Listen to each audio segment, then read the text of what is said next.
नमस्कार, मी दीपक शामराव पाटील. आपण आपल्या यूट्यूब चॅनलवर फ्री ऑफ कॉस्टमध्ये कोर्स रिव्हील करत आहे आणि तो कोर्स तुमच्या सर्वांसाठीच आहे. या कोर्सचं बेसिक नाव जर बघायला गेलं तर आपण प्राइस एक्शनचं बोलू शकतो.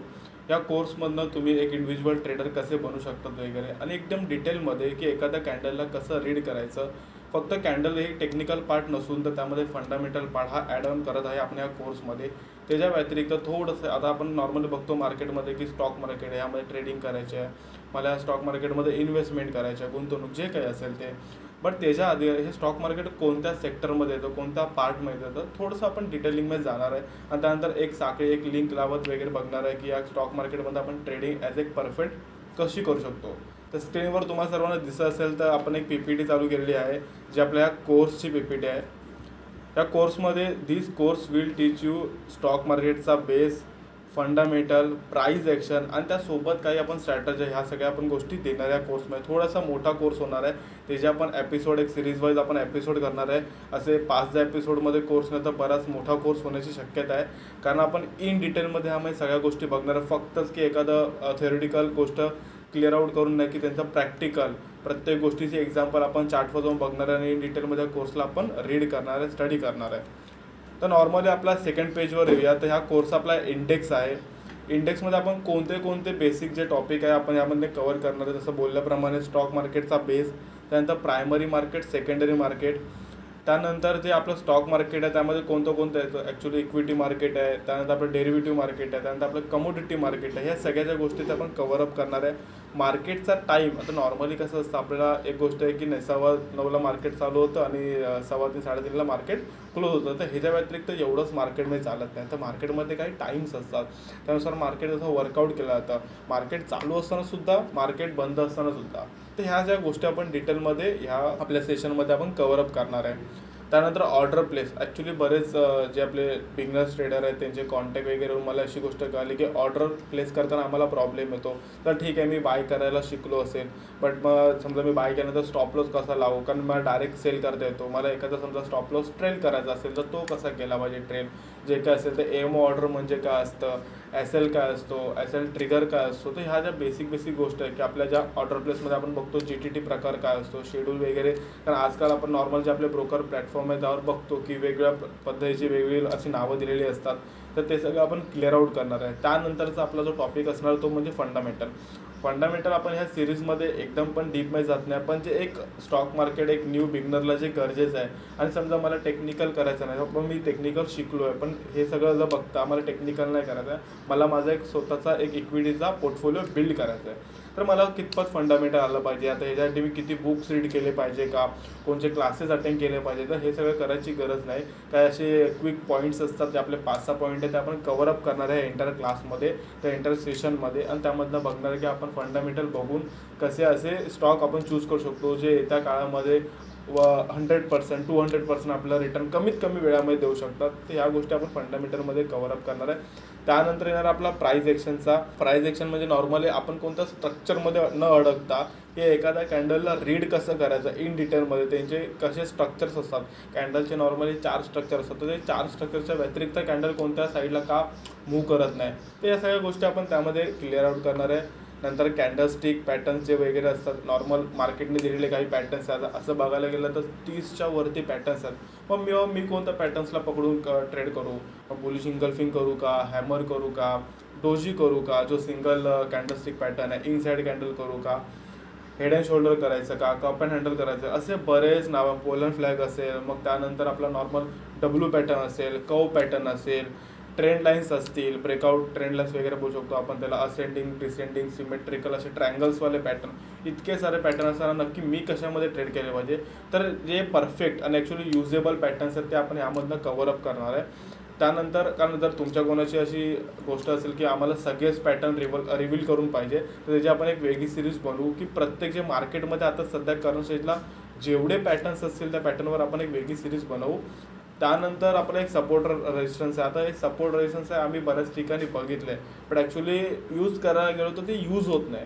आता ते यूज का होत नाही? कारण मी बघितलंय, एक नाही, दोन नाही, 10 ठिकाणी बघितले ना बाबा, इथून सपोर्ट आहे, इथून अप साईडला यायचं दाखवताना, प्रेझेंटेशन होताना मस्त दिसतं, पण जेव्हा मी प्रॅक्टिकली वर्क करायला जातो तेव्हा ते वर्क का होत नाही. तर त्या गोष्टी आपण ह्यामध्ये कव्हरअप करणार की कोणता सपोर्ट आणि कोणता रेजिस्टन्स हा आपण कन्सिडर करायचा, तर ती गोष्ट आपण बघणार आहे. आता ट्रेंड लाईन हा प्रकार आहे, तर तो आपण क्लिअर करणार आहे. चार्ट पॅटर्न ते आपण क्लिअर करणार आहे. आणि इंडिकेटर, की ॲक्च्युली इंडिकेटर यूज करायचे आहेत का की नाही करायचे आहेत, कोणते इंडिकेटर यूज करायचे, इंडिकेटर यूज कितपत करायचे, किती ते घातक असतात, पूर्ण इंडिकेटरवर डिपेंडन्सी आपण करून चालणार नाही. तर सपोर्टला घ्यायचं तर कितपत सपोर्टला घेतलं पाहिजे. नॉर्मल समजा माझे 100% ट्रेडिंगमध्ये मी 70% ट्रेड करत असेल, जे माझे प्राईस ॲक्शनवर आहे, तर 30% मी इंडिकेटरला यूज करतो किंवा 20% मी इंडिकेटरला यूज करतो. तर ह्या सगळ्या गोष्टी आपण त्यातनं कव्हरअप करणार आहे. तर आता आपला हा पेज आहे फायनान्शियल मार्केट. नॉर्मली आता आपण स्टॉक मार्केटची ही जी सिरीज चालू केली आहे, पण डायरेक्ट स्टॉक मार्केटमध्ये न जाता स्टॉक मार्केट कुठून सुरुवात झाली आहे, त्याची सुरुवात कशी आहे, कोणत्या मार्केटमध्ये त्याला कन्सिडर केलं जातं, ह्या सगळ्या आपण गोष्टी यामध्ये बघूया. फायनान्शियल मार्केट जे नॉर्मल आपलं फायनान्स मार्केट असतं त्याच्या व्यतिरिक्त दुसरं कोणतं नाही. त्याच्या आतमध्ये हे 2 मार्केट येतात. एक आहे मनी मार्केट, सेकंड आहे कॅपिटल मार्केट. तर मनी मार्केटमध्ये इन डेपमध्ये आपण जायचं नाही, रिझन त्याचे आपण इन्स्ट्रुमेंट बघूयाच, पण इन डेपमध्ये जाण्यात काय मतलब नाही, कारण आपल्याला इथून जी अशी जी साखळी आहे ती स्टॉक मार्केटपर्यंत न्यायची आहे. त्यानंतर कॅपिटल जे मार्केट असतं त्यामध्ये 2 मार्केट येतात. ते कोणते, तर प्रायमरी मार्केट आणि सेकंडरी मार्केट. आणि प्रायमरी आणि सेकंडरी मार्केटमध्ये डिफरन्स आहे. जे की कंपनी असेल एक स्टॉक मार्केटमध्ये लिस्ट व्हायच्या आधी ती असते प्रायमरी मार्केटमध्ये, आणि लिस्ट झाल्यानंतर ती सेकंडरी मार्केटमध्ये येते. तर ह्या दोघांमधला फरक आपण जाणून घेऊया. पहिला आहे आपलं फायनान्शियल मार्केट, आणि फायनान्शियल मार्केटचे जे काही इन्स्ट्रुमेंट आहेत ते बघूया. फायनान्शियल मार्केटमध्ये bond market, derivative market, other market, equity market. Bond market काय, डील विथ डेप्ट सिक्युरिटीज. त्यानंतर जे डेरिव्हेटिव्ह मार्केट आहे, डील विथ डेप्ट हायब्रिड सिक्युरिटीज. जे अदर मार्केटमध्ये येतात ते treasury bills, fixed deposit. Money मार्केटमध्ये जे आता हे फायनान्शियल मार्केटचे तुकडे ते आपण सगळ्या गोष्टी बघतोय. इक्विटी जे मार्केट आहे, deals with shares and stocks securities, जे आता आपण यामध्ये ट्रेडिंग करतो की याबद्दल आपण जाणून घेणार आहे हळूहळू. त्यानंतर जे आपलं येतं ते foreign exchange, deal with foreign currency exchange rate, त्यांच्यासोबत ज्या ह्या काय डील्स वगैरे होतात, हे फायनान्शियल मार्केटचे इन्स्ट्रुमेंट आहे. सेकंड आहे त्यानंतर आपलं मनी मार्केट आहे. मनी मार्केटमध्ये आपण बघितलं, आता हे इथे बघितलं होतं मनी मार्केट आणि कॅपिटल, त्याच्या आधी आपण फायनान्शियल मार्केटचे इन्स्ट्रुमेंट बघितले होते. आता मनी मार्केटमधले जे काही गोष्टी ते आपण बघूया. ट्रेझरी बिल्स मनी मार्केटमध्ये येतं, commercial paper, certificate of deposit, repurchase agreement, corporate bond, bankers acceptance, या गोष्टी ज्या सगळ्या आहेत ना त्या मनी मार्केटमध्ये कव्हरअप होतात. सेकंड आपलं कॅपिटल मार्केट. कॅपिटल मार्केटमध्ये आपलं स्टॉक एक्सचेंज, जे आपलं स्टॉक मार्केटमध्ये आपण ट्रेडिंग करतो. त्यानंतर merchant bankers, investor, stock broker, depository participant, market regulator, issuer, या सगळ्या गोष्टी आहेत. आता नॉर्मल जर तुम्ही स्टॉक मार्केटमध्ये ट्रेडिंग करताय तर आपण बघितलं स्टॉक मार्केटमध्ये ट्रेडिंग करताना जे काही आपल्या NISA एक्झाम्स असतात त्या आपण ह्याच्या रिगार्डिंग आहेत. स्टॉक एक्सचेंजच्या ज्या काही एक्झाम्स आहेत मार्केटमध्ये, जसं की आपलं टेक्निकलची एक्झाम असेल NSMची. त्यानंतर दुसरी आपली एक्झाम आली जी की रिसर्च अनालिस्ट म्हणून एक्झाम आहे. त्यानंतर आपल्या मर्चंट बँकर्स म्हणून पण एक एक्झाम आहे, इन्व्हेस्टमेंट ॲडवायझर म्हणून एक्झाम आहे. अशा बऱ्याच काही एक्झाम्स आहेत ज्या आपल्या कॅपिटल मार्केटमधल्या आहेत. त्यानंतर कॅपिटल मार्केटमध्ये जे आपले 2 येतात ते म्हणजे सेकंडरी मार्केट आणि प्रायमरी मार्केट. तर पहिला आपण थोडं प्रायमरी मार्केटचं बघूया. तर प्रायमरी मार्केटमध्ये राईट इश्यू आणि बोनस इश्यू असे 2 प्रकार.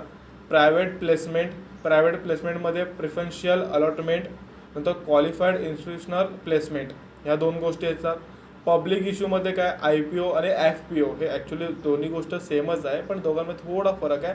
IPO जेव्हा नवीन एखादा स्टॉक लिस्ट होतो, आणि फ्रेश इश्यू म्हणजे जे आपल्या FPO असतात ते नंतर एक्स्ट्रा जे काय असतील ते स्टॉक्स वगैरे, जे काय शेअर्स असतील ते इश्यू केले जातात, ते FPOमध्ये कन्वर्ट होतात.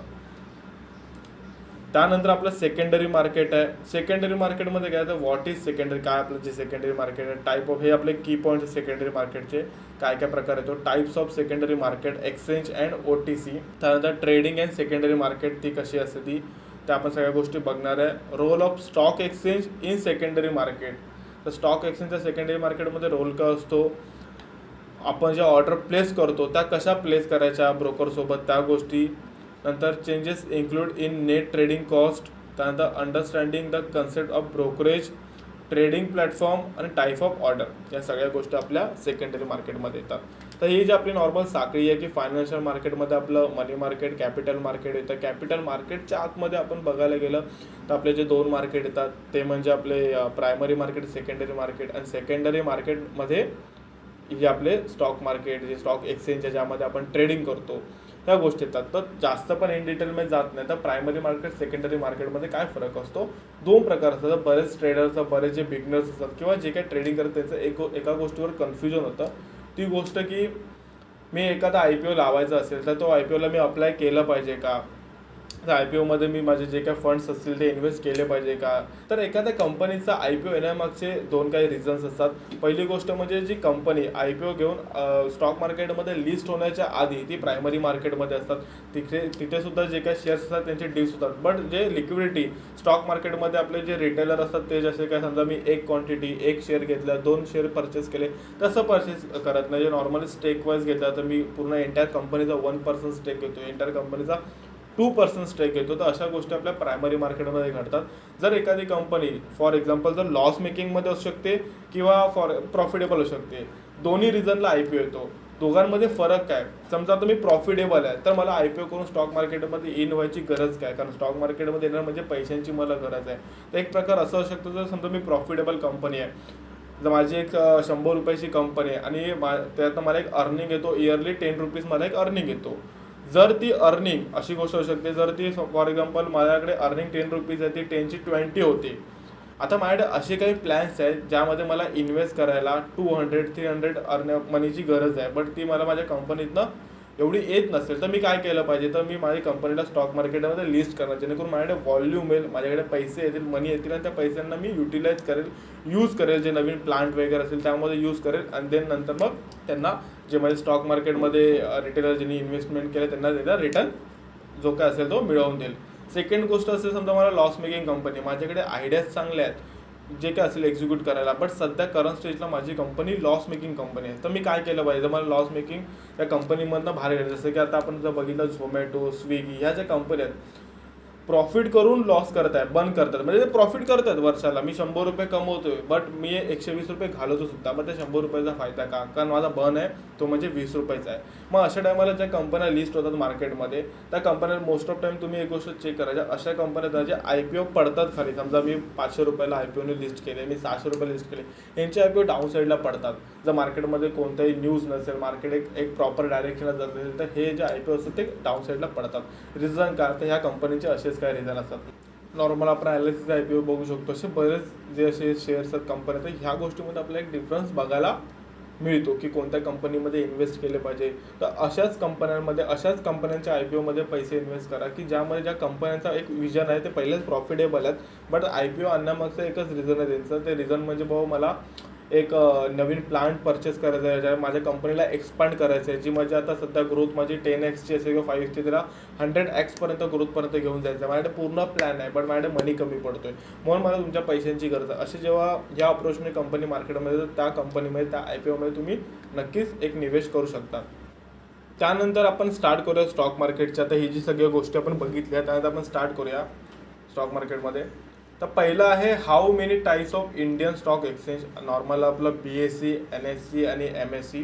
MSEमध्ये डिटेलमध्ये मी जात नाही. मेट्रोपॉलिटन स्टॉक एक्सचेंज आहे. BSE म्हणजे आपलं Bombay stock exchange, NSE national stock exchange आणि MSE जसं आता बोलल्या पद्धतीने मेट्रोपॉलिटन स्टॉक एक्सचेंज. हे जसं सुरू झालं पण इतका त्याला प्रॉपर बूम नाही मिळाला आणि ते तसं 2008 साली एक्सचेंज सुरू झालं होतं. बऱ्याच लोकांना माहीतसुद्धा नसेल हे एक्सचेंज, जे काय नॉर्मली आपल्याला BSE आणि NSE या दोनच एक्सचेंज माहिती आहे, म्हणून त्यालाच आपण कव्हरअप करून पुढे कंटिन्यू करूया. BSE आणि NSEमध्ये हे BSEचे एक आता नॉर्मली जर बघायला गेलं तर हे स्ट्रक्चर कसं असतं, एक पुस्तक असतं. पुस्तकाच्या आतमध्ये आपण काय बघतो, एक इंडेक्स असतो अनुक्रमणिका. त्या इंडेक्समध्ये जे काही धडे असतात त्या धड्यांचा मिळून बनलेला आहे तो पुस्तक असतात, जे आपलं असेल मराठीचं असेल, इंग्लिशचं असेल बुक वगैरे. तसंच NSEमध्ये किंवा BSEमध्ये इंडेक्स आहे. BSEमध्ये जो इंडेक्स आहे त्याचं नाव आहे सेन्सेक्स आणि NSEमधला जो इंडेक्स आहे नॉर्मल बरेच आहेत पण जे लिडिंगमध्ये आहे जे आपण नेहमी बघतो तो म्हणजे निफ्टी 50 आणि त्याच्यानंतर बँक निफ्टी. सेन्सेक्स जसं की एखाद्या पुस्तकाला पूर्णत्व यायला त्या पुस्तकाला ज्या कंपन्या असतात, ज्या लिस्टेड कंपन्या असतात त्याच्यामुळे तो पूर्ण एक इंडेक्स पूर्ण ते एक्सचेंज ट्रेडर ते बनतं. तसंच आपला जो BSE आहे त्याला 30 कंपन्या तर 30 कंपन्यांचा एक तो कॉम्बो होतो आणि देन त्यातून आपला BSE इंडेक्स तयार होतो. तसंच निफ्टी 50मध्ये जसं BSEला 30 कंपन्या लागतात तसंच निफ्टी 50ला 50 कंपन्या बरेच आहेत. आता ह्यामध्ये जे अशा गोष्टी आहेत ना कंपन्या त्या बऱ्याच सिमिलर कंपन्या आहेत. BSE आणि NSEच्या निफ्टी 50मधल्या मग HDFC बँक असेल, त्यामध्ये रिलायन्स असेल, इन्फोसिस असेल, त्यामध्ये अजून असं बघायला गेलं तर हिंदू युनिलिव्हर असेल, अशा बऱ्याच कंपन्या 7-8 कंपन्या ज्या सिमिलर आहेत. बँक निफ्टीमध्ये यामध्ये फरक आहे. बँक निफ्टी जे आता करंट स्टेजला आपण बघितलं तर 12 बँकांवर आहे आणि ते एक वेगळ्या बँका आहेत. मग त्यामध्ये ICICI असेल, HDFC बँक असेल, त्यामध्ये SBI असेल, कोटक असेल, ॲक्सिस असेल, इंडस असेल, तर अशा काय बँका आहेत त्या बँकांचा मिळून आपला बँक निफ्टी हा इंडेक्स फॉर्म होतो. सेकंड आपला आहे there are many way to trade in the stock market. तर कोणते कोणते वे आहेत स्टॉक मार्केटमध्ये ट्रेडिंग करण्यासाठी. नॉर्मली आपला एक इक्विटीच्या माध्यमातून आपण काय करू शकतो, तर इक्विटीच्या माध्यमातून आपण पोझिशनल, लॉंग टर्म इन्व्हेस्टमेंट त्याला असं म्हणणं, शॉर्ट टर्म इन्व्हेस्टमेंट, त्यानंतर आहे आपला इंट्राडे ट्रेडिंग, त्यानंतर येतो डेरिव्हेटिव्ह, त्यामध्ये आपण स्टॉक ऑप्शन बाय सेल करू शकतो, इंडेक्स ऑप्शन बाय सेल करू शकतो आणि लास्ट आहे आपला फ्युचरमधनं आपण बाय सेल करू शकतो. तर हे असे प्रकार आहेत, त्या प्रकारातनं आपण ट्रेडिंग करू शकतो. कमोडिटीकडे जास्त आपण जात नाही, आपण इक्विटी मार्केटला फोकस करणार आहे. इक्विटी मार्केट थ्रू आपण सगळ्या गोष्टी कव्हर अप करणार आहे, त्यामुळे कमोडिटी मार्केटला आपण बोलत नाहीये. त्यानंतर येतो आपला मार्केट टाइम. आता जसं की मी सुरुवातीला एक गोष्ट बोललो होतो की मार्केट टाइम मी नॉर्मल लोकांचं कसं 9:15ला मार्केट सुरू झालं, 3:30ला मार्केट क्लोज झालं, ही माझी झाली ट्रेडिंग. पण हे मार्केट टाइम नसतं. तर त्यामध्ये एक जो डिफरन्स असतो ती गोष्ट आपण बघूया. आता जसं की क्लोज झाल्यानंतर तर आपण मार्केट हे करूया, ट्रॅक करूया.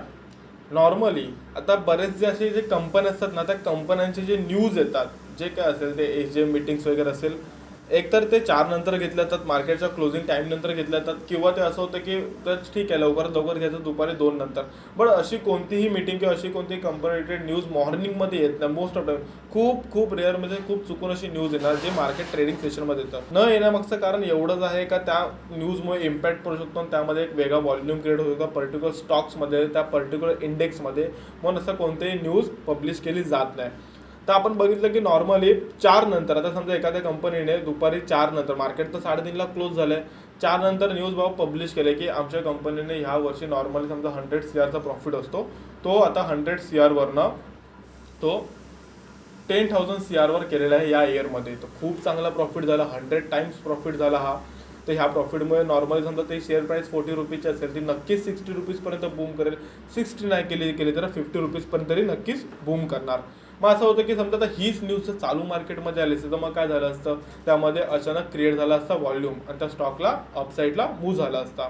तर सेकंड काय होतं की 4 नंतर, मग 4 नंतर होतं की ज्या लोकांना ही गोष्ट माहीत नसते की AMO ऑर्डर कशी टाकायची किंवा जे काय असेल त्या ऑर्डर्स कशा टाकायच्या, मग मी बाबा दुसऱ्या दिवशी वाट बघतो आणि दुसऱ्या दिवशी काय बघतो की आज या स्टॉकने 40 रुपीजला क्लोजिंग केलं, सेकंड डेला 60ला ओपन पण सुद्धा झाला किंवा 50ला ओपन झाला, माझा चान्स निघून गेला.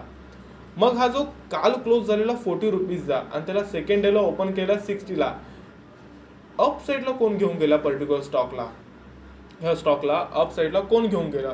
तर असं की नॉर्मल पण 4 नंतर जे दुपारी समजा आता फॉर एक्झाम्पल आपण तारीख टाकूया येते 1 जानेवारीला, आपण 4 PM नंतर ते नेक्स्ट डे 2 जानेवारीच्या मॉर्निंगच्या 8:59 पर्यंत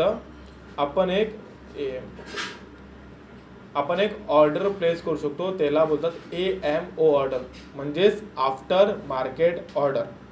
ही ऑर्डर त्यासाठीच बनवली गेलेली असते की मार्केट झाल्यानंतर समजा मला एखादी ऑर्डर प्लेस करायची, मला वाटतं की समजा आज क्लोज SBIने क्लोजिंग केल्या 500 रुपयाला आणि मला वाटतं की तो 570ला 570ला ओपन करेल नेक्स्ट डेला, तर मला तो जो बूम असणार आहे तो बूम मला मिस आउट नाही करायचा, त्यामध्ये मला एंट्री करायची आहे, म्हणून मी यामध्ये ऑर्डर प्लेस करतो. तर ती आपण AMO ही ऑर्डर आपण प्लेस करू शकतो. त्या टायमिंग असतो, प्लेस करण्याची वेळ असते ती म्हणजे क्लोज झालेल्या मार्केटच्या 4 नंतर ते सेकंड डेला 8:59 8:59 तुम्ही ती ऑर्डर प्लेस करू शकता. तर हे काम पहिलं असतं. त्यानंतर तो तुम्ही नीट ऑब्झर्व केलं की 9 नंतर 9 ते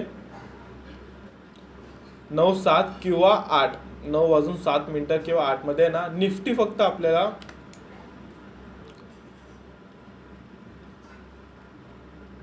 निफ्टी 50 फक्त आपल्याला एक मूव्ह होताना दिसत असतो आणि तो पण साईडला आपल्या वॉचलिस्टमध्ये पॉईंट्समध्ये अप डाऊन जे काय असेल ते मूव्ह होताना चार्टवर दिसत नाही.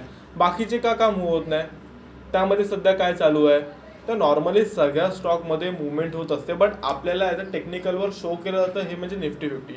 रिझन ती मुवमेंट काय असते, ते काय असतं, सेटल होणं त्याला म्हणतात एक प्रकारचं मार्केट लँग्वेजमध्ये. तर ते सेटल काय असतं, जे आदल्या दिवशी जे काही ऑर्डर्स पडलेले आहेत ना, त्या ऑर्डर्स पेंडिंगवाल्या एक्झिक्यूट होत असतात. हे काम करत असतं त्या टायमिंगला 9 वाजून ते 9:07 या 7 मिनिटांमध्ये किंवा 8 मिनिटं. नॉर्मली हे 5 मिनिटांमध्ये होतं, बट जे आपले प्लॅटफॉर्म असतात त्यामध्ये शो केलं जातं. जर तुम्हाला ॲज इट इज जर 9ला ही गोष्ट बघायची असेल किंवा 9:05ला ही गोष्ट बघायची असेल, जी आपली BSEची बिल्डिंग आहे बॉम्बे स्टॉक एक्सचेंज, तिकडे ती गोष्ट शो होते.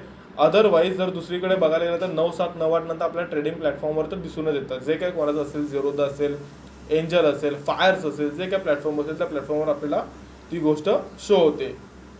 त्याच्या व्यतिरिक्त आता काय होतं की समजा फॉर एक्झाम्पल आता ह्या निफ्टी 50मध्ये तर आपण नीट बघितलं की समजा तो पॉझिटिव्हमध्ये ओपन झाला. पॉझिटिव्हमध्ये ओपन का झाला, नॉर्मली 2-3 रिझन आहे. एक म्हणजे दिवसभरचं मार्केट, दिवसभर नाही बोलू शकत आपण, संध्याकाळचं मार्केटमध्ये येणारी अशी काहीतरी अचानकची न्यूज, त्या न्यूजमध्ये होऊ शकतं. सेकंड म्हणजे पूर्ण रात्रभर जे काही संध्याकाळ रात्र असेल मार्केटमध्ये अशी कोणती न्यूज नाही आली. अमेरिकेचं मार्केटची क्लोजिंग, आता असं बघायला गेलं तर फॉलो नाही केलं पाहिजे, बट आपलं जे इंडियन मार्केट असतं ते चायना SGX आणि आपलं जे अमेरिकन मार्केट आहे त्या मार्केटला बरंच फॉलो करतं. त्याच्या ओपनिंग क्लोजिंगवर बऱ्याच गोष्टी डिपेंडन्सी आहेत आपल्या इंडियन मार्केटची, बरं अशी नसायला पाहिजे ॲक्च्युली बघायला गेलं तर.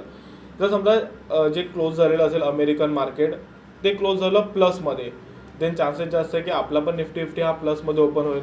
ते मायनसमध्ये ओपन झालं असेल तर आपलाही निफ्टी 50 हा मायनसमध्ये ओपन होईल. तर नॉर्मली ते एक गोष्ट लोक फॉलो करतात. ह्या 2 गोष्टी फॉलो करून लोक ऑर्डर्स टाकतात आपले. आणि बऱ्याच लोकांच्या ऑर्डर्स, समजा 100 लोकांच्या सेल साईडच्या ऑर्डर्स असतील आणि 200 लोकांच्या बाय साईडच्या ऑर्डर असतील, तर नक्कीच निफ्टी 50 प्लसमध्ये ओपन होणार. आणि हे जे असतात ना की सेल साईडच्या पण ऑर्डर एक्झिक्यूट होतात, बाय साईडच्या पण ऑर्डर एक्झिक्यूट होतात, म्हणून आपल्याला ते जे पॉईंट्स असतात ना तर आपल्याला बघायला मिळतात.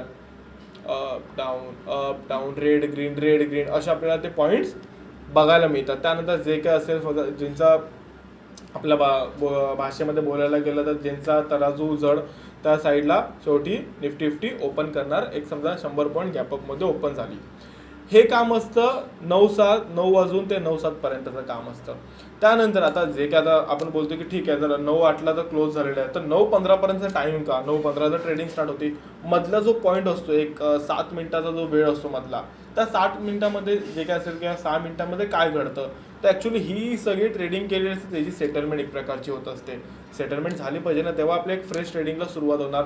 तो जो टायमिंग असतो तो असतो 9:07 ते 9:15 पर्यंत. आणि ॲक्च्युली 9:15 नंतर आपली ट्रेडिंग ही सुरू होते.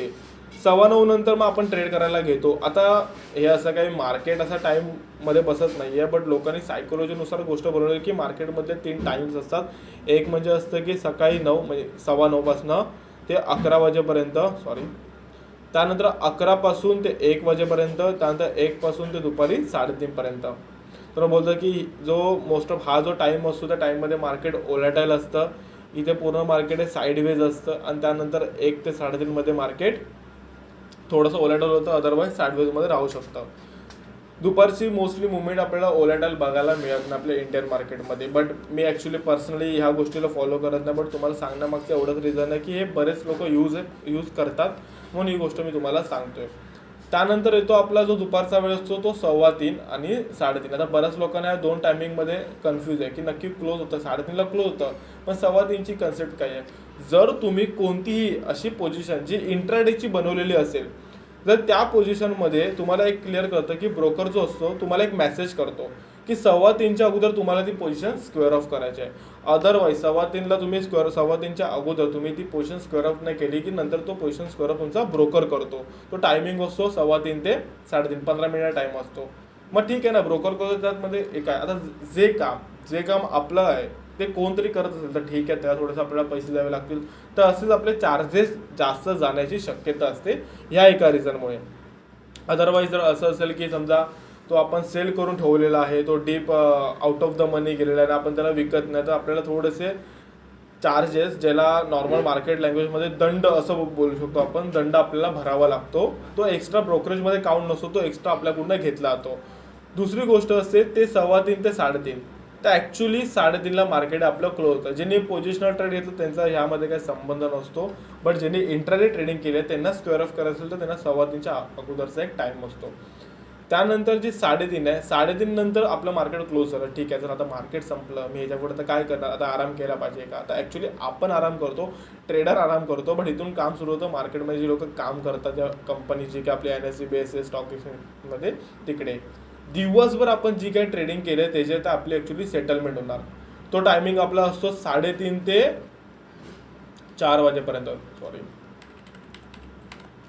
3:30 ते 4 वाजेपर्यंत हा आपला एक टायमिंग असतो. त्या टायमिंगमध्ये आपलं जे काय दिवसभर आपण इंडिव्हिज्युअल नाही पण जेवढ्या लोकांनी जी काय ट्रेडिंग केलं त्याची एक प्रकारची सेटलमेंट झालेली असते. आणि त्या सेटलमेंटमधूनच त्यानंतर 4 नंतरचा टायमिंग असतो तो परत आता हा रिवाइंड टायमिंग झाला. जे मी सुरुवातीला बोललो होतो 4 PM ते नेक्स्ट डेचा 8:59 8:59 या टायमिंगपर्यंत एक नेक्स्ट ऑर्डर आपण प्लेस करू शकतो. आता यामध्ये बरेच वेगवेगळ्या प्रकारचे ट्रेडर आहेत. आता जे पोझिशनल ट्रेडर आहेत त्यांना असं काही टायमिंगचा फरक पडत नाही, पण इंट्राडे ट्रेडर आहे तर नीट जो ऑब्झर्व केला ना तर ह्या टायमिंगमध्ये सर्वात जास्त ट्रेडर बघायला मिळतात. तर त्यानंतर हा सेकंड, हा फर्स्ट, सेकंड आणि हा थर्ड मोस्टली या टाईमला अवॉइड करतात. हा जो टायमिंग असतो जो कोणाच्या फेवरमध्ये असतो 11 ते म्हणजे सेलरच्या फेवरमध्ये असतो. त्यानंतर असे पण मार्केटमध्ये ट्रेडर आहेत जे BTST buy today sell tomorrow अशा एक प्रकारच्या ट्रेडचा एक वर्ड आहे BTST, असे ट्रेडिंग करतात. ते आदल्या दिवशी दुपारी एखादा स्टॉकमध्ये चेक करतात की बाबा ट्रॅक करतात ह्यामध्ये फ्युचरमध्ये इंटरेस्ट झाल्यात का, सर्वात जास्त इंटरेस्ट झाल्यात का, त्यामध्ये समजा ऑप्शनमध्ये सर्वात जास्त इंटरेस्ट झाल्यात का, तर झाले असेल तर अशा स्टॉकमध्ये एंटर करणार. फॉर एक्झाम्पल तो 100ला क्लोज झाला आहे तर चान्सेस जास्तीत जास्त आहे तो नेक्स्ट डेला 110ला ओपन होईल आणि त्यातनं ते प्रॉफिट बुक करून मॉर्निंगला स्क्वेअर ऑफ करतं पोझिशनला. तर असे पण ट्रेडर असतात. बट समजा फॉर एक्झाम्पल हे जे दुपारचे ट्रेड करतात, क्लोजिंग मार्केट टायमिंगला जे ट्रेडिंग करणारे ट्रेडर असतात त्यांना हा टायमिंग जमला ना ट्रेड करायला, दुपारचा जो काही आपला 2:30 नंतरचा मोस्ट ऑफ टाईम ते यूज करतात, तो जर जमला नाही तर त्याच्या व्यतिरिक्त ते काय करणार, तर त्याच्या व्यतिरिक्त दुसरी गोष्ट म्हणजे मग मार्केट संपल्यानंतर AMO ऑर्डर ती लोक ट्रॅक करण्याचा प्रयत्न करणार की AMO ऑर्डर लावून ती जर ऑर्डर एक्झिक्यूट होत असेल तर त्यातनं कसं आपण प्रॉफिट मिळू, तर या सगळ्या गोष्टी ती लोक बघतात. तर हे आपलं जे होतं की मार्केट टाईमचं स्ट्रक्चर आपण यामध्ये आपल्या PPTमध्ये गोष्ट केलेली आहे मेन्शन. 9 वाजल्यापासून ते 9:07, नंतर 9:07 ते 9:15, त्यानंतर 9:15ला मार्केट चालू होतं मी बोलल्याप्रमाणे ते 3:30, त्यानंतर 3:30 ते 4 आणि परत जे AMO ऑर्डर ज्यांना प्लेस करायचं असेल ते 4 नंतर ते 8:59पर्यंत. त्यानंतरचा जो आपला टॉपिक आहे तो म्हणजे आता मार्केट टाईम आपण बघितलं तर मार्केट टाईम नंतर आपला full form in trading app option. Normal जेव्हा आपण ऑर्डर प्लेस करतो तेव्हा B म्हणजे आपला buy S sell T target हे तुम्हाला लोकांना माहीत असेल. C त्याला फुल फॉर्म आहे कॉल युरोपियन, नंतर आपला P त्याचा फुल फॉर्म आहे पुट युरोपियन, MIS त्याचा फुल फॉर्म आहे मार्केट इंट्राडे स्क्वेअर ऑफ जे आपण इंट्राडे ट्रेडिंगला यूज करतो. त्यानंतर CNC कॅश अँड कॅरी जे आपण पोझिशनल ट्रेडला यूज करतो. CMP म्हणजे current market price. For example मी एखाद्या ट्रेडरला किंवा कोणाला सांगतो की CMPला तू परचेस करा, तर याचा अर्थ असतो की करंट मार्केट प्राईसला तू परचेस कर. पुढे जायच्या अगोदर एक गोष्ट की CE म्हणजे आपण जे ऑप्शनमध्ये यूज करतो, मार्केट अप साईडला जात असेल तर CE परचेस करतो, डाऊन साईडला जात असेल तर P परचेस करतो. आता हे जर उलटं, जर अप साईडला जात असेल तर मी सेल करायचं असेल तर P सेल करणार आणि मार्केट डाऊन साईडला जात असेल तर मी C सेल करणार, सेलिंग जर मला शॉर्ट सेल करायचं असेल तर.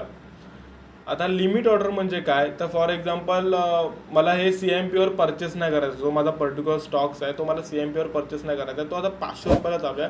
मान्य तो 500वरून 600 जाईल, पण मला एक वाटतं की तो 480 डाऊन साईडला येईल आणि मग जाऊ शकतो अप साईडला. त्यामुळे मी लिमिट ऑर्डर प्लेस करणार जी माझी असणार 480ची. त्याच्या व्यतिरिक्त SL जर मी एखाद्या पर्टिक्युलर स्टॉकला परचेस केल्यानंतर मी परचेस केला त्याला एक 400ला आणि माझा टार्गेट आहे 450 आणि 500, अशामध्ये 2 टार्गेट आहे आणि मला चान्सेस जास्त असं वाटतं की तो 450चा क्रॉस करणारच आहे, पण तो 500सुद्धा क्रॉस करू शकतो. त्यासाठी मला काय करणार, तर मी टार्गेट बुक न करता मी स्टॉप लॉस ट्रेल करणार. मग स्टॉप लॉस ट्रेल करणं म्हणजे काय झालं, तर फॉर एक्झाम्पल जेव्हा तो 450ला जाईल, 450वरनं आपण यावर क्लिअर आउट करूया गोष्ट, थोडंसं मी खोडतो पहिल्यांदा. ओके, तर आपण यामध्ये बघूया की स्टॉप लॉस ट्रेल आपण कसा करू शकतो. तर माझा हा 400ची माझी एंट्री झाली. त्यानंतर माझा फर्स्ट टार्गेट आहे तो आहे 450चा आणि सेकंड टार्गेट आहे माझा 500चा. ओके, सेकंड टार्गेट आहे 500चा. चान्सेस आहेत की मला वाटतं की तो 450 क्रॉस करून अपसाईडला जायलाच, पण 500 पण जाणार आहे. तर काय केलं पाहिजे, जेव्हा तो 450 क्रॉस करून अपसाईडला जातो त्या टायमिंगला मी स्टॉप लॉस प्लेस करणार. स्टॉप लॉस प्लेस करणार म्हणजे काय करणार, जो तुम्ही परचेस केला तिकडे त्यावर तुम्ही क्लिक करणार. क्लिक केल्यानंतर तुम्हाला तिकडे बाय म्हणजे ॲड किंवा एक्झिट असं ऑप्शन दिसेल. एक्झिटवर क्लिक केल्यानंतर तिकडे तुम्हाला दिसतं की मार्केट प्राईसमध्ये विकायचं आहे का. आता आपण ते कॅन्सल करायचं.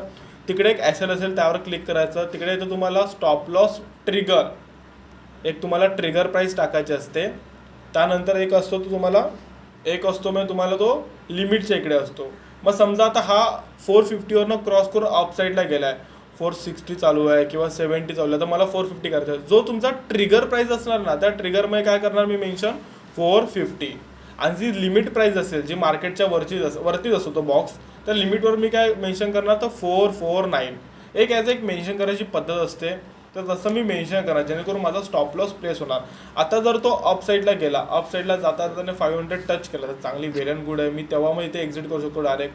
अदरवाईज जर इकडून तो डाऊन साईडला आला तर माझा 450चा जो काय SL असेल तो माझा बुक होणार. माझा 450चा जो काय SL असणार तो माझा इथे या प्राईस रेंजला बुक होणार. आता ठीक आहे ना, जर मला 450 बुक करायचं मी पहिला का नाही बुक केला. स्टॉप लॉस ट्रेड करणं एक म्हणजे अशी गोष्ट आहे ना की त्यातनं चान्सेस असतात की ठीक आहे फर्स्ट टार्गेट तर तुमच्याकडे आलाच आहे, पण सेकंड टार्गेट जर मिळालं तुम्हाला अजून प्रॉफिट होऊ शकतो. तर एक आपण बघू शकतो. आणि मोस्टली मार्केटमध्ये स्टॉप लॉस ट्रेड करणं हे खूप युजेबल असं, डायरेक्ट कुठलाही प्रॉफिट बुक करायचं नाही. त्यानंतर ब्रॅकेट ऑर्डर आणि आता दुसरी आहे कवर ऑर्डर. इथे कवर ऑर्डर मी ॲक्च्युली मेन्शन नाही केलं. बरेच ट्रेडर प्लॅटफॉर्मवर आहे ना ब्रॅकेट ऑर्डर ही गोष्ट बंद झालेली आहे आणि कवर ऑर्डर गोष्ट चालली आहे. कवर ऑर्डरला आपण CO आणि BO मीन्स ब्रॅकेट ऑर्डर, दोघांमधला डिफरन्स एवढाच आहे. कवर ऑर्डर ही इंट्राडेला यूज होतो. जेव्हा तुम्ही इंट्राडे ट्रेडिंग करता, इंट्राडेमध्ये एखाद्या स्टॉकला पर्टिक्युलर तुम्ही परचेस करत असाल, आता तो स्टॉक समजा 500चा असेल तर तुम्हाला इंट्राडेमध्ये परचेस करायला तो 5 रुपयाला 10 रुपयाला मिळणार, बिकॉज तुम्हाला तो लेवरेज मिळणार. 5x 8x 10x 4x जे काय असेल ते पर्टिक्युलर स्टॉकचं ते मिळणार 50 रुपीजला 40 रुपीजला 10 रुपीजला जे काय असेल ते. तर जेव्हा तुम्ही इंट्राडे सिलेक्ट करता तेव्हा तुम्ही कवर ऑर्डर सिलेक्ट करायचा. आणि जर मला ब्रॅकेट ऑर्डरचा अर्थ काय, आता मी जॉबवाला एखादा व्यक्ती आहे, मी जॉब करतो, मी एखादा शेअर परचेस केला आहे, पण परचेस केल्यानंतर मला बाबा आता तो सेल करायला जमत नाही आहे, मी किंवा सेल करू शकत नाही, रिझन असं की मी माझ्या कामामध्ये आहे, तर मी ब्रॅकेट ऑर्डर टाकणार. ब्रॅकेट ऑर्डरमध्ये तुम्हाला 2 गोष्टी मेन्शन करायला मिळतात. एक म्हणजे तुम्ही स्टॉप लॉस टाकू शकतात आणि सेकंड तुम्ही टार्गेट पण ॲट द टाईमला टाकू शकतात, जे तुम्ही नॉर्मल ऑर्डरमध्ये करू शकत नाही. एक तर तुम्ही टार्गेट टाका, नाही तर तुम्ही स्टॉप लॉस टाका. पण ह्या केसमध्ये काय होतं, तुम्ही दोन्ही गोष्ट मेन्शन करू शकतात ॲट द टाईमला. बस फॉर एक्झाम्पल मी आता माझा मोबाईल बंद केला, मी माझ्या कामामध्ये, जर तो टार्गेटला गेला तर माझा टार्गेट हिट होईल, जर माझा SL गेला तर माझा SL हिट होणार.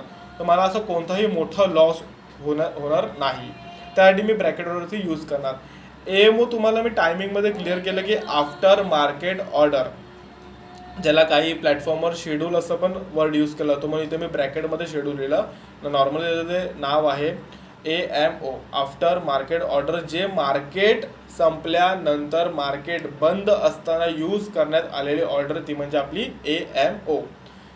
त्यानंतर IOC हे शेवटला असतं, इमिजिएट ऑर कॅन्सल. म्हणजे समजा जर सगळे मी पॉईंट्समध्ये सिलेक्ट केले, मार्केट, रेग्युलर, त्यानंतर NSE, हे सगळं सिलेक्ट करत मी शेवटला आलो आहे. आणि दुसरे शेवटचा आहे डे की IOC, तर मोस्ट ऑफ टाईम आपण IOC म्हणून सिलेक्ट करतो. त्यानंतरचा आपला येतो तो GTT, गुड टेल ट्रिगर. आता ही ऑर्डर मोस्ट ऑफ टाईम आपण यूज करत नाही. त्याच्यामागचं रिझन आहे की ही ऑर्डर काय यूज करत नाही, कारण खूप रेअर यूज केलं जातं. रिटेलर तर मोस्ट ऑफ टाईम हे यूजच नाही करत, इन्व्हेस्टर यूज करतात, की ह्या ऑर्डरचं एक लिमिट नसते. मी ही ऑर्डर 4 महिन्यासाठी नॉर्मल जे आपल्या ह्या सगळ्या आपण बघितल्यात ना ऑर्डर, त्या एका दिवसापुरती पडतात. जर आपण त्या दिवशी टाकली तर आपली एक्झिक्यूट नाही झाली, भले मग तो स्टॉप लॉस असेल किंवा इंटरेस्ट होते, सेकंड डेला आपल्याला परत ऑर्डर प्लेस करायला लागते. पण GTT असं नसतं. GTTसाठी एक टाईम असतो की एक ऑर्डर प्लेस केली तर ती माझी महिनाभर चालणार, 2 महिना चालणार, 4 महिने, वर्ष, 10 वर्षापर्यंतचे पण असतात टाईम लिमिट, ते चालणार. तर एवढ्या वेळेसाठी कोण ऑर्डर टाकतं. तर फॉर एक्झाम्पल आज करंट स्टेजला ITC 300च्या आसपास त्या प्राईस रेंजला आहे. बट मला असं वाटतं की पुढच्या 3 वर्षानंतर परत तो डाऊन साईडला येणार आहे, परत तो 150 रुपयाला येऊ शकतो किंवा परत तो 200 रुपयाला येऊ शकतो. त्या टायमाला मी GTT means good till trigger ह्या ऑर्डरचा यूज करणार. मग ठीक आहे ना, मग तेव्हा येईल तेव्हा मी बघेल.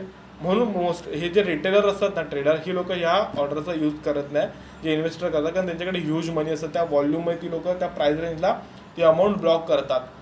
ते त्या वेटिंगसाठी सांगतात की इथून पुढे मी तसा ट्रेड परचेस करेल, तसा ट्रेड मी घेईल. तर नेक्स्ट चॅप्टर आपला फंडामेंटल आहे, ज्यामध्ये आपण काही की पॉईंट्स वगैरे बघणार आहे, ज्या हे की पॉईंट्स वापरून आपल्याला एक चांगला पोर्टफोलिओ कसा बिल्ड करू शकतो नेक्स्ट आपल्या 5 इयर्ससाठी, 3 इयर्ससाठी, नाहीतर एक 10 इयर्ससाठी कसा आपण एक चांगला पोर्टफोलिओ बिल्ड करू शकतो ते या गोष्टी बघूया. की पॉईंट्समध्ये आपण जे बघणार आहे फंडामेंटलमध्ये कॅपिटलायझेशन, दुसरं आहे TTMP, नेक्स्ट आहे डिव्हिडंड, त्यानंतर नेक्स्ट आहे नेट प्रॉफिट, नंतर नेक्स्ट आहे प्लेज, आणि त्यानंतर प्रमोटर होल्डिंग. तर ह्या गोष्टी आपण बघणार आहे. पहिलं कॅपिटलायझेशन. कधी पण आहे ना मला प्रूफ झालेल्या कंपनीमध्ये इन्व्हेस्टमेंट करण्यापेक्षा आहे ना प्रूफ होणाऱ्या कंपनीमध्ये इन्व्हेस्ट करायला आवडेल. नॉर्मल जे कॅपिटलायझेशन आपण बघितलं, इथे मी पेन चालू करतो. ओके, तर 3 प्रकारच्या कॅप असतात, स्मॉल कॅप, मिड कॅप आणि लार्ज कॅप. स्मॉल कॅपमध्ये काय बिलो 5,000 CR, जे 5,000 करोडच्या खालच्या कंपन्या असतात ते स्मॉल कॅपमध्ये येतात. त्याच्या व्यतिरिक्त जे मिड कॅप असतं, मिड कॅपमध्ये 20,000 CR टू 5,000 CR, 5,000 करोड ते 20,000 करोडच्या रेंजमधल्या ज्या कंपन्या असतात ते मिड कॅपमध्ये येणार. आणि लार्ज कॅपमध्ये काय की जे 20,000 करोडच्या अपसाईडचे कंपन्या असतात ते लार्ज कॅपमध्ये जाणार. तर आपले हे जे आहे ना 3 कॅप आहे, त्यामध्ये आपल्याला कुठे इन्व्हेस्टमेंट केली पाहिजे तर आपण बघूया. 3 स्टेप आहेत आपले. एक आहे आपला 5,000 CR, नेक्स्ट आहे 20 to 5, आणि त्यानंतर about 20. Okay, 20K, 5K and 20K, अशी एक रेंज आहे आपली. कधी पण आहे ना मी डायव्हर्सिफाय पोर्टफोलिओ करणार. डायरेक्ट कुठली आहे, फॉर एक्झाम्पल माझ्याकडे एक 100 रुपीज आहे, तर 100 रुपीज मी पहिली गोष्ट म्हणजे मी सिंगल स्टॉकमध्ये इन्व्हेस्ट करणार नाही.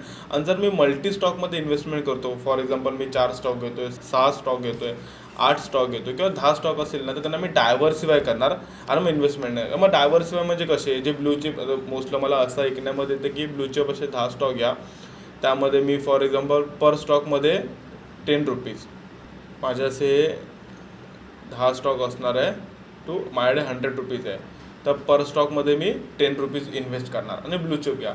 मला एक गोष्ट कळत नाही, तर ब्लू चिप कंपनी हे कधी होतात जेव्हा त्यांनी स्वतःला मार्केटमध्ये प्रूफ केलेलं आहे. जर त्यांनी स्वतःला मार्केटमध्ये प्रूफ केलेलं आहे तर त्यानंतर त्यामध्ये इन्व्हेस्टमेंट करून काय फायदा.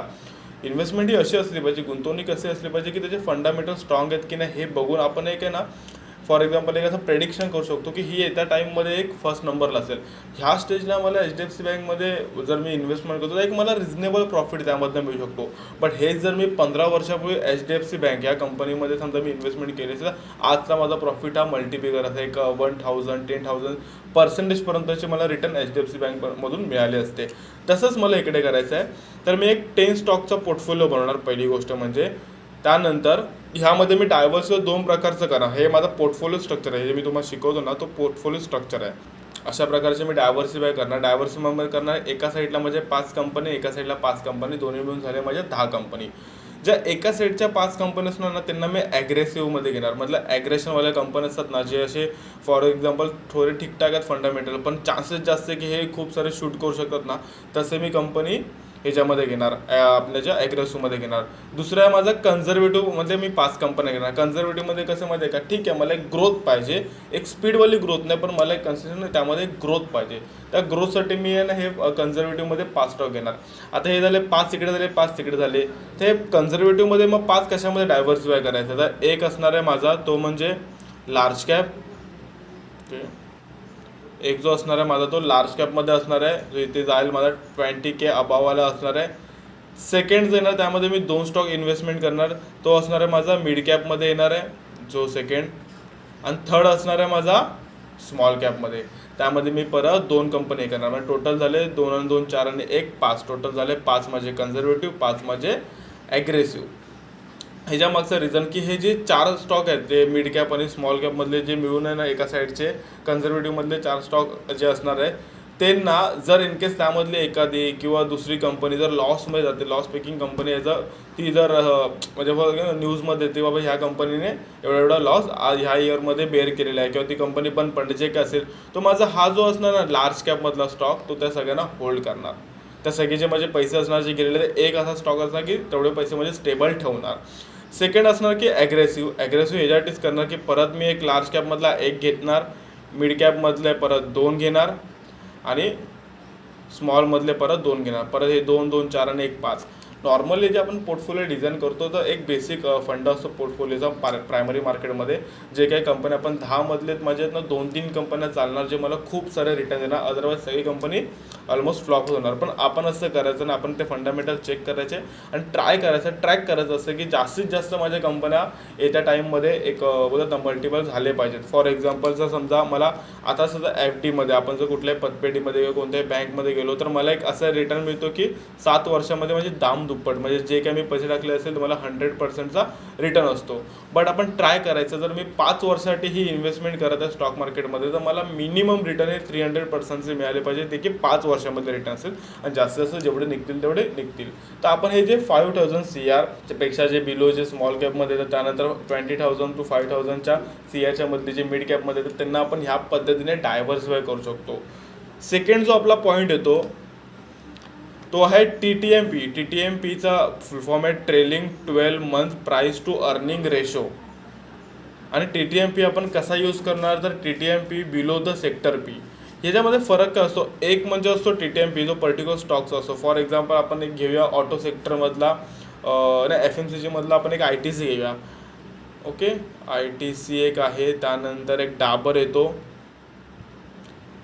त्यानंतर एक हिंदू एक येतो स्टॉक त्यामध्ये. आता ITCचा TTMP हे आपल्याला सगळे सॉफ्टवेअरमध्ये बघायला मिळणार. TTMP कुठे बघतो ह्याचा एक फॉर्म्युला असतो, पण हे काय की जुनी पद्धत होती की 20-25 वर्षापूर्वी लोक जे होते ना, जे रिटेलर ट्रेडर होते ते मॅन्युअली कॅल्क्युलेशन करायचे, जे काही कंपनी होते मॅन्युअली कॅल्क्युलेशन करायचे. पण या स्टेजला आपल्याकडे करंट सगळे सॉफ्टवेअर आहेत, आपण मनी कंट्रोलमध्ये जाऊन बघणार की ही गोष्ट दिसते कशी आणि त्याला आपण कसं प्रेडिक्ट करायचं, कसं कॅल्क्युलेशन करायचं. तर ITCचा TTMP आहे 30 आहे, डाबरचा TTMP आहे 15 आणि हिंदुस्तान युनिलिव्हरचा TTMP आहे 20. आणि ह्या जे FMCG सेक्टर आहेत, FMCG सेक्टरमध्ये जे काही कंपन्या आहेत त्या सगळ्या कंपन्यांचा मिळून एक असणार, तो त्याला म्हणतो आपण सेक्टर पी. तो समजा सेक्टर पी आपण पकडूया 23. मग आपलं सेंटेन्स काय होतं ज्यामध्ये आपण ह्यामध्ये बघितलं होतं की TTMP below the sector P.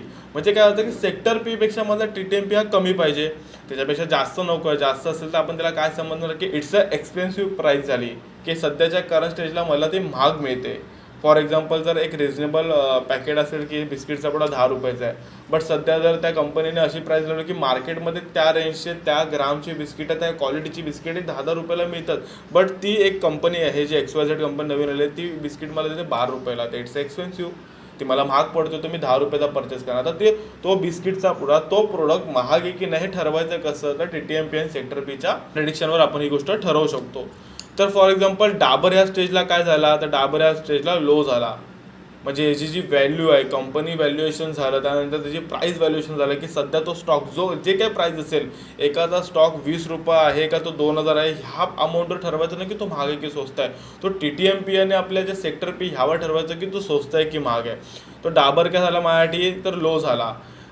नंतर हिंदुस्तान युनिलिव्हर काय झाला, तर लो झाला. आणि देन ITC झाला की सध्या इट्स एक्सपेन्सिव्ह, ITC हा महाग आहे. तर फॉर एक्झाम्पल एखादा स्टॉक त्याची प्राईस आहे 2000, त्याचा TTMP असेल 10 आणि त्या कंपनीचा जी XYZ कंपनी त्याचा सेक्टर पी असेल 20, इट्स अ लो. म्हटलं ही जी प्राईस आपल्याला लो प्राईसला मिळते ह्या कंपनीमध्ये, ह्या पर्टिक्युलर स्टॉकमध्ये, तो इतका एवढा कॅपेबल स्टॉक आहे की हा या 2000वरनं ते येत्या टाईममध्ये तो 8000, 10,000, 12-15 पर्यंत हा स्टॉक मूव्ह करू शकतो, इतका हा कॅपेबल स्टॉक आहे. फॉर एक्झाम्पल आता हेच मी उदाहरण ह्याच्यामध्ये दाखवतो की एक कंपनी XYZ त्याचा स्टॉक आहे 2000 आणि त्या कंपनीचा जो TTMP आहे तो आहे माझा 40 आणि त्या कंपनीचा सेक्टर पी आहे तो आहे माझा 20. तर एकदम डबल आहे, महाग आहे. म्हणजे ह्या स्टेजला जो 2000 रुपयाची प्राईस आहे त्या स्टॉकची ती खूप एक्सपेन्सिव्ह प्राईस आहे. मला त्यासाठी आहे ना वाट बघायची आहे की तो कधी 800 रुपयाला येतो आहे का स्टॉक, कधी 1000 रुपयाला येतो का, कधी 500 रुपयाला येतो का, जेणेकरून जशी जशी प्राईस ड्रॉप होईल कंपनीचं थोडंसं व्हॅल्युएशन कमी होईल, जे काही रिझनने होईल. त्यानंतर याचा TTMP सुद्धा कमी होईल. त्यासाठी मी वाट बघेल, वाटलंच तर मी 4 महिने जाऊ दे, 6 महिने जाऊ दे, 8 महिने जे काय असेल ते मी वाट बघेल त्या स्टॉकला त्या प्राईसमध्ये यायला. बट सध्या इनिशियल स्टेजला नाही माझ्याकडे ठीक आहे पैसे ना, मी कशामध्ये पण इन्व्हेस्टमेंट करतो, तसं कधी इन्व्हेस्टमेंट करायचं नाही, कधीही आपल्याला चांगले रिटर्न मिळत नाही अशा पद्धतीने इन्व्हेस्टमेंट करू. ते TTMP, मार्केट कॅप ह्या सगळ्या गोष्टी बघून आपण इन्व्हेस्टमेंट करू शकतो. त्याच्यानंतर आहे आपला डिव्हिडंड यील्ड, हा मिनिमम 2, इथं लिहिलं काय डिव्हिडंड यील्ड मिनिमम 2. डिव्हिडंड म्हणजे काय असतं, तर नॉर्मली जे फॉरेनच्या कंपन्या आहेत ते मोस्टली फॉरेनमध्ये असं डिव्हिडंड इतका देत नाही, देतात पण एवढं देत नाही जेवढं आपल्या इंडियन कंपन्या भारतामध्ये डिव्हिडंड आपल्याला मिळतो. कसं असं मध्ये काय एक सेंटिमेंट असतं, जे आपले इंडियन रिटेलर ट्रेडर आहेत किंवा इंडियन इन्व्हेस्टर एक सेंटिमेंट असतं की फॉर एक्झाम्पल ठीक आहे, मी बाबा तुला 20 रुपयाला इन्व्हेस्टमेंट केलेली आहे, तो एक 100 रुपीजपर्यंत जाईल, त्याचं काय नाही. बट तो कधी जाईल, तो 2-3 वर्षानंतर 5 वर्ष लागेल, त्यानंतर जाईल की नाही जाईल बाबा, मी तर कंपनीची परचेस नाही केली आहे डायरेक्ट सगळे, जे की माझ्या डिसिजनवर कंपनी चालणार आहे. त्यामुळे ठीक आहे, तो 20 रुपयाचा 100 रुपये जाईल तेव्हा जाईल, मला एक थोडं थोडं थोडं थोडं काहीतरी दे, जे की इयरली असणार आहे. इयरली बेसिसवर एक थोडं काहीतरी मला एक त्याचा ना रिटर्न एक परतावा मिळाला पाहिजे, तो आपण डिव्हिडंडच्या रूपामध्ये आपल्याला त्यामध्ये मिळतो. मिनिमम 2 पाहिजे, हे पॉईंट्समधले आहेत. असं नाही की काही कंपनीचे डिव्हिडंड 58 रुपीज असतात, नाही तर 50 असतात, 4 रुपये असतात, पैशामध्ये सुद्धा असतात, 20 पैसे 50 पैसे वगैरे, डिपेंड आहे कंपनीचं व्हॅल्युएशन. आणि आपण त्यावर ट्रॅक कसं करायचं, तर त्या कंपनीची जी सध्याची करंट शेअर प्राईस चालू आहे त्यानुसार आपण ट्रॅक करू शकतो की आपल्याला किती पर्सेंटेजचा डिव्हिडंड त्या कंपनीने डिक्लेअर केला आहे. जे काही गोष्टी असतात तसं आपण त्याला कॅल्क्युलेट करू शकतो. तर नॉर्मली एखाद्या कंपनीचं समजा जर मला डिव्हिडंड बघायचं आहे की चांगला आहे की नाही, तर आपल्याला इयरली 8%, ते आता तुम्हाला कॅल्क्युलेशनवर सांगतो, 8% ते 12% एक रिटर्न पाहिजे, डिव्हिडंडच्या स्वरूपात आला पाहिजे. आपली जी काही इन्व्हेस्टमेंट असेल त्या इन्व्हेस्टमेंटच्या बेसिसवर मी बोलतो. अदरवाईज जर मला हे सगळं बघायचं नाही आहे तर मी मनी कंट्रोलवर जाईल आणि दुसरी गोष्ट मी चेक करेल की मला मिनिमम 2, आपला जो सेंटेन्स काय होता, डिव्हिडंड यील्ड हा मिनिमम 2 हा पॉईंटमध्ये पाहिजे, तर ठीक आहे. मिनिमम त्यापेक्षा कमी तर नाही मी घेणार, त्यापेक्षा जास्तीत जास्तच घेईल की ITCचा करंट माझ्या माहितीप्रमाणे 3 या 4च्या आसपास आहे पॉईंटमध्ये डिव्हिडंड. आपण ती पुढे जाऊन गोष्ट बघूया. मोस्टली डिव्हिडंड येईल तुम्हाला जास्त प्रमाणात कोणत्या कंपन्यांमध्ये बघायला मिळणार, जे आपल्या गव्हर्नमेंट कंपन्या, BPCL असेल, भारत पेट्रोलियम, त्यानंतर इंडियन ऑइल कॉर्प असेल, बरेच जे कंपन्या आहेत ज्या आपल्या गव्हर्नमेंट कंपन्या आहेत त्या कंपन्यांमध्ये तुम्हाला ही गोष्ट बघायला मिळेल. तर पहिल्यांदा मी खोडतो जरा, डिव्हिडंड कंपनी का देते. तर नॉर्मली समजा कंपनीला एका वर्षाला एक सम प्रॉफिट झाला, मला एक 100 रुपीजचा प्रॉफिट झाला, तर कंपनीच्या हातामध्ये, जर कंपनी समजा बुलस्ट्रॅपवर असेल किंवा कंपनीमध्ये कोणताही लोन नसेल, काही असं काही कंपनीवर डेप वगैरे ह्या काय प्रकार नसणार, तर कंपनी काय विचार करणार, तर माझ्याकडे 2 आहे पर्याय. एक म्हणजे मी ह्या 100 रुपीजला ना पूर्ण माझे जे काय इन्व्हेस्टर असतील आणि इन्क्लुडिंग कंपनीचा ओनर, जे काय फाउंडर वगैरे, यांच्यामध्ये मी त्याला पूर्ण डिस्ट्रीब्यूट करून घेईल. अदरवाईज कंपनीच्या न्यू प्लांट, म्हणजे समजा फॉर एक्झाम्पल माझ्या आता कंपनी 1000 CRची आहे, त्याला मी कसं लवकरात लवकर येत्या 2-3 वर्षामध्ये 2000 CRपर्यंत पोहोचवेल. त्यासाठी मला काय केलं पाहिजे, तर नवीन प्लॅन एक्झिक्युशन केले पाहिजेत. नवीन बोलत ना, फॉर एक्झाम्पल ती जर इंडस्ट्री कंपनी असेल तर नवीन त्यांना प्लांट परचेस केला पाहिजे, जे काय असेल त्यासाठी हा मी पैशांचा वापर करणार. तर मोस्ट ऑफ टाईम कंपन्या काय करतात की ठीक आहे, मी तर दोन्ही गोष्टीचा वापर करते. 100मधले मी 80 रुपीज असतील ना, ते कंपनीच्या नवीन गोष्टींसाठी, त्याला इन्व्हेस्टमेंटसाठी ते पैसे मी रेज करेल. अदरवाईज राहिलेले 20 रुपीज असेल तर मी डिव्हिडंडच्या स्वरूपात देईल. मग 20 रुपीज हे पूर्ण एका इन्व्हेस्टरला जातात, तर नाही ठीक आहे. जर कंपनीचा प्रॉफिट झालेला असेल 100 CR मधले 80 CR गेलेत, जे काय असेल नवीन कंपनीची इन्व्हेस्टमेंट त्यामध्ये गेले. सेकंडमध्ये 20 CR जे असणार आहे, एंटायर कंपनीचे जे काही असणारे इन्व्हेस्टर, फॉर एक्झाम्पल त्या शेअरवर, त्या कंपनीचे शेअर्स असतील 2 CR असेल किंवा त्या कंपनीचे शेअर असेल 200 CR, तर 200 CR डिवाइड बाय 20, मग जे काय असेल ते पर शेअर मागे त्या व्यक्तीला डिव्हिडंड देईल. तर फॉर एक्झाम्पल समजा आपण 20 CRची ती क्वांटिटी आहे एंटायर कंपनीची आणि 20 CR त्यांनी डिस्ट्रीब्यूट केला आहे ॲज अ डिव्हिडंड, तर आपण त्याचा काय ते पर शेअर मागे आपल्याला 1 रुपीज मिळतो. तर फॉर एक्झाम्पल एका इन्व्हेस्टरकडे 1000 शेअर असेल तर त्याला मिळणार किती, 1000 रुपये. हे असं एक कॅल्क्युलेशन केलं जातं डिव्हिडंडवर आणि असा डिव्हिडंड तो डिस्ट्रीब्यूट केला जातो. सेकंड आहे त्यानंतर net profit EPS, earning per share, EPSचा फुल फॉर्म. ऑलवेज ग्रोथमध्ये पाहिजे किंवा जास्तीचा रेंजमध्ये पाहिजे, निगेटिव्हमध्ये नाही पाहिजे. ह्याचा मी एक ग्राफ तुम्हाला दाखवणार मनी कंट्रोलर. हे सगळे पॉईंट पहिले मी एकदा ना बोलून घेतो, त्यानंतर आपण मनी कंट्रोलवर जाणार आणि तिथे गोष्ट बघणार. जो नेट प्रॉफिट आहे आणि जो EPS आहे तो मला ना ऑलवेज ग्रोथमध्ये पाहिजे किंवा रेंजमध्ये पाहिजे. आणि असंच असतं, जर मी नॉर्मल बघायला गेलं तर समजा नेट प्रॉफिटचा माझा ग्राफ असा असेल, एक अशा टाईपमध्ये असेल, तर माझा जो EPS असतो त्याचाही ग्राफ काहीतरी असा असतो, त्यासोबत नेट प्रॉफिटच्या सोबत. नेट प्रॉफिट म्हणजे काय, तर त्या कंपनीने जो काय प्रॉफिट कमवला आहे तो नेट प्रॉफिट असतो. आणि EPS, अर्निंग पर शेअर काय, तर कंपनीने बाबा एवढे कमवले 100 CR, पण ज्या शेअर्समध्ये इन्व्हेस्ट केले इन्व्हेस्टरने त्यांना ॲक्च्युली किती रिटर्न मिळाला. म्हणून earning per share for example जर आपण डे वाईज कॅल्क्युलेट केलं फायनान्शियल इयरने, 1 एप्रिलला त्या शेअरची किंमत होती ₹200 अँड 31 मार्च जो काय इयर एंड होता फायनान्शियल इयर एंड त्याची शेअर प्राईस झाली 201. तर पूर्ण इयरमध्ये फॉर एक्झाम्पल तो 200वरनं 300वर गेला, 400वर गेला, परत तो 100वर सुद्धा आला असेल, पण त्यांनी क्लोज केला आहे 201ला. आणि त्या तुम्ही पॉईंटला तुम्ही जर तो शेअर्स विकून टाकता, त्यातनं एक्झिट करता, तुम्हाला मिळाले किती पर शेअर ₹1 मध्ये. अर्निंग पर शेअर आपला माझा ₹1ने ग्रोथ झाले, त्याच्यापेक्षा जास्त नाही. तर असा एक अर्निंग पर शेअर असतो जो की आपल्या नेट प्रॉफिटवर डिपेंडेड असतो. त्याच्यानंतर प्लेज, जे कंपनीवर प्लेज असतं ते प्लेज नसायला हवं, जे काही कर्ज वगैरे असेल ते कंपनीवर नसायला पाहिजे.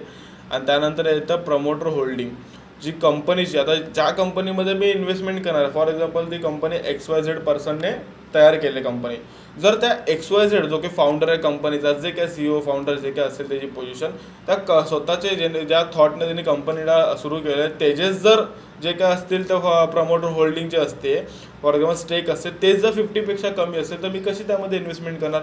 जर त्या व्यक्तीने ती कंपनी स्टार्ट केली आणि त्याला जर तो ट्रस्ट नसेल की मी ह्या कंपनीला अप साईडला घेऊन जाईल किंवा बूम करेल वगैरे, आणि पहिलीच माझी मी इक्विटी सेल करून ठेवली आहे, एंजल इन्व्हेस्टर असतात जे छोटे मोठे इन्व्हेस्टर असतात त्या लोकांना मी माझी इक्विटी 1% आणि 2% स्टेकने डायल्यूट करून ठेवलेली आहे आणि माझ्याकडे सध्या करन्सीला 35% राहिले एंटायर कंपनीची. तर 35% म्हणजे माझ्याकडे काही डिसिजन मेकिंगच नाही आहे. तर मी जर ॲज अ कंपनी ओनर आहे तर माझी डिसिजन मेकिंग ही असली पाहिजे कंपनीची. त्यामुळे प्रमोटर होल्डिंग ही माझी 50पेक्षा अबाव पाहिजे.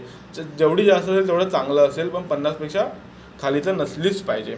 तर आपले हे जे सगळे पॉईंट आहेत ना ते आता आपण आहे ना मनी कंट्रोलवर जाऊन बघूया.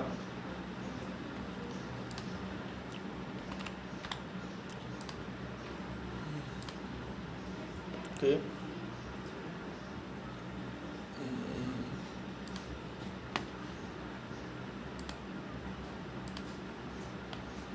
पण जस्ट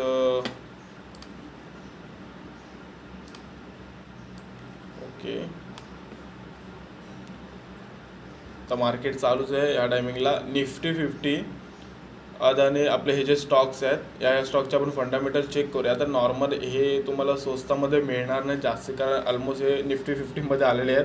स्वतःला त्या स्टॉकने त्या कंपनीने प्रूफ केलेलं आहे. पहिला आपण अदानी, सध्या अदानीचे नको चेक करूया आपण. ॲक्सिस बँक नंतर बजाज ऑटो वगैरे एक एक गोष्ट बघत जाऊया. ॲक्सिस बँकला पहिल्यांदा बघूया.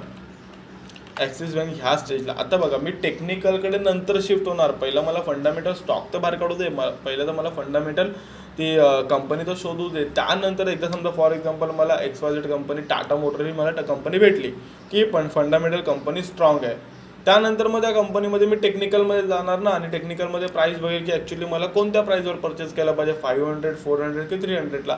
जी काय प्राईस असेल त्या प्राईससाठी मी वाट बघेल, मी थांबेल त्या प्राईससाठी.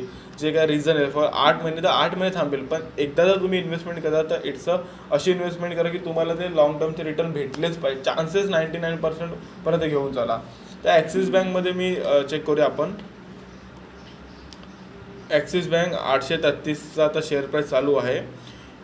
मी डाऊन साईडला जेव्हा येणार ना तेव्हा इथे पूर्ण एक हा एक दिसतो मला पॅनल, त्यामध्ये मला डिव्हिडंड डील सगळ्या गोष्टी, ओपन, प्रिव्हियस क्लोज, व्हॉल्यूम एवढं सगळं बघायचं. ना आपल्याला पहिलं बघायचं म्हणजे मार्केट कॅप. आता हे जे 5 पॉईंट, हे 5 पॉईंट असलेच पाहिजे, नसेल तर मी इन्व्हेस्टमेंट करणार नाही. एक बेसिक 5 पॉईंट आहे. मार्केट कॅप इन CRमध्ये 2,56,283 करोड, आणि हे वेळेनुसार बदलत असतात. बघा 191 झाले, कारण आता ट्रेडिंग चालू आहे तर 161 झाले, हे बदलत असतात. पण ठीक आहे 2 लाख तरी पण इट्स हेवी झाले. मी तर 20,000 CRच्या थोडं वरती बोललो होतो, हे तर अतिवरती झालं. डिव्हिडंड डील बघितलं तर 0.12मध्ये मिनिमम मी 2 बोललो होतो, तर हे सुद्धा कमी आहे. त्यानंतर जर मी सेक्टर पी बघितलं तर सेक्टर पी आहे ऑलमोस्ट 25 आणि TTM पी आहे माझा 12. तर सेक्टर पीच्या हिशोबाने इथे लो पी पण सांगितलं आहे, म्हणजे व्हॅल्यूला ठीक आहे जरा कमी 833, त्याची व्हॅल्यू अजून वाढेल. बट जर मार्केट कॅप आणि डिव्हिडंड डील बघता मला असं वाटतं की हा 800वरनं वाढेलचा अर्थ असतो 1000 जाईल, 1200, 800वरनं 8000, 800वरनं 4000 असं नाही. आणि मला असेच कंपनी शोधायचे 800वरनं येत्या काळामध्ये 3000च्या प्राईसवर जाऊ शकतात, 2500च्या प्राईसवर जाऊ शकतात, तसे मला कंपनी फाइंड आउट करायचे आहे. त्यामुळे इकडेच माझे 3-4 पॉईंट मिस आउट झाले, त्यामुळे पुढे जायची गरज नाही. पण ठीक आहे मी तुम्हाला दाखवतो. नेक्स्ट आपली जी स्टेप असणार आहे ती म्हणजे इथे फायनान्शियल, त्यावर मी क्लिक करणार. डायरेक्ट आपण त्या पेजवर येतो. इथे जर नीट बघितलं तर पहिल्यांदा मी रेव्हेन्यू नाही, नेट प्रॉफिट बघितला तर ठीक आहे. ऑलवेज ग्रोथमध्ये 2018पासून कंपनी ऑलवेज ग्रोथमध्ये नीट बघायला. 2020मध्ये कोरोनामुळे थोडंसं डाऊनसाईड गेली, बट तुम्हाला ग्रोथमध्ये दिसेल. त्यामुळे EPS पण आता बघा, हा एक ग्राफ बघून घ्या. तुम्हाला एक सिमिलर तसंच EPS जो फंबल झाला, EPS जो आहे अर्निंग पर शेअर, तो तुम्हाला तसाच काहीतरी बघायला मिळेल. EPSवर आपण क्लिक करूया. तर EPSवर 2018-2019पासून जर नीट ऑब्झर्व केलं की तशीच ग्रोथ आहे. तर नेट प्रॉफिट आणि EPSने ठीकठाक आहे. TTMPने आहे. डिव्हिडंड डील आणि मार्केट कॅपमध्ये थोडंसं माझे पॉईंट निगेटिव्ह झाले. त्यानंतर प्रमोटर होल्डिंग 8% फक्त राहिलेले आहे या जो आपला ॲक्सिस बँक यामध्ये आहे. मी तर मोर दॅन 50 बोललो होतो. इथे 8% म्हणजे काहीच नाही. थर्ड पॉईंट आहे की यामध्ये काहीच नाही. आणि प्लेस तर सध्या कंपनीवर कुठेच नाही. आता बघा इथे आपल्याला प्लेस दिसतं. कसं होल्डिंगचा कलर आहे ग्रे कलरमध्ये आहे होल्डिंग, त्यामुळे ग्रे कलरचा आपल्याला तुम्हाला पॅनल जो आहे तो बघायला मिळतो. प्लेस जर कंपनीवर असतं तर साईडला इकडे तुम्हाला तो कलर दिसला असता आणि इकडे एक असा ग्राफमध्ये ना एक लाईन तशी तुम्हाला दिसली असते. त्यामुळे प्लेस तर नाही. तर 3 पॉईंट आहेत. आपण हे मेजर पॉईंट आहेत जे कंपनीमध्ये मी इन्व्हेस्टमेंट तर करू शकत नाही. त्यानंतर दुसरं आपण काय तर बजाज ऑटो 3800चा एकदम महाग आहे. मार्केट कॅप 1 लाख आहे, जास्तच आहे. डिव्हिडंड यील्ड चांगला आहे, 3.66 आहे. एक मार्केट कॅपचा पॉईंट आहे. सेक्टर पेपेक्षा TTM पे कमीच आहे. त्यानंतर डिव्हिडंड यील्डकडे गेलो तर नेट प्रॉफिट रेंजमध्ये आहे आणि स्लोली ग्रोथ आहे, जास्त नाही. EPS आपला तसा सेम असणार. प्रमोटर होल्डिंग मोस्टली आहे की 54%, 50पेक्षा जास्त आहे. आणि सेकंड मग पार्ट येतो पब्लिकचा. नंतर मग FI आणि DI म्हणजे डोमेस्टिक इन्व्हेस्टर, FI म्हणजे फॉरेन इन्स्टिट्यूट, असे आपल्याकडे जे होल्डिंग्स आहे सगळ्यांचे. आता त्यामध्ये बघितलं तर एक पॉईंट आहे. जर एक पॉईंटला निग्लेक्ट जर करायचं म्हटलं तर ॲग्रेसिव्हसाठी मी ठरवेल एक वाट बघेल की फॉर एक्झाम्पल या स्टॉकमध्ये मला कधी एंट्री मिळते. आता हे झालं माझं फंडामेंटल 3800ला. त्यानंतर जर मी मोठ्या टाईम फ्रेमला बघितलं, मंथली टाईम फ्रेमला, तर स्टॉक कोणत्या लोला तर नाही आहे. हा ग्राफ बघितला तर स्टॉक हायलाच आहे. तर मी ट्राय करेल स्टॉक कोणतरी लोला यायला. फॉर एक्झाम्पल आता 3800ला चाललं तर कधी एकदा तो 3200ला येतो आहे का, तो 2800ला येतो आहे का, जो कोरोनामध्ये मारलेला लो होता 2000चा तो मारतो आहे का, जे काय असेल ती गोष्ट मी बघणार. असे कोणते फंडामेंटल स्ट्रॉंग असतात का, तर बरेच स्टॉक्स आहेत. त्यातला त्यात मला एक आठवते म्हणून आपण तो चेक करूया. बजाज कन्झ्युमर म्हणून, बजाज कन्झ्युमर 154 मार्केट कॅपने किती आहे तो 2282 करोडचा, जो की आपला स्मॉल कॅपमध्ये येतो. डिव्हिडंड यील्ड जर मी बघितलं तर 5.17 जो 2पेक्षा जास्त आहे. सेक्टर पीच्या हिशोबाने बघितलं तर लो आहे. फायनान्शियलमध्ये जाऊन चेक केलं तर नेट प्रॉफिट बघितला तर रेंज अँड स्मॉल थोडासा हे होतो आहे डाऊन साईडला. EPS पण तसाच असणार बऱ्यापैकी. प्रमोटर होल्डिंगमध्ये इथे प्रॉब्लेम आहे. प्रमोटर होल्डिंग ही मोर दॅन 50 आहे, 50पेक्षा कमी आहे. बाकी सगळ्या गोष्टी चांगल्या आहे यामध्ये. तरी पण मी पूर्ण असं बोलत नाही इन्व्हेस्टमेंट करणार नाही, पण तुम्हाला एक दाखवायला की असे स्टॉक असतात का, तर हो असतात, जे मार्केट कॅपने आपल्याला कमी व्हॅल्युएशनला मिळतात. गोष्ट कशी असते माहिती आहे का, अशा कंपनीमध्ये मी आता इन्व्हेस्टमेंट करणार ना जे 10,000 CRच्या किंवा 5,000 CRच्या 2,000 CRच्या कंपन्या जे पुढे जाऊन ते लॅक्समध्ये होतील.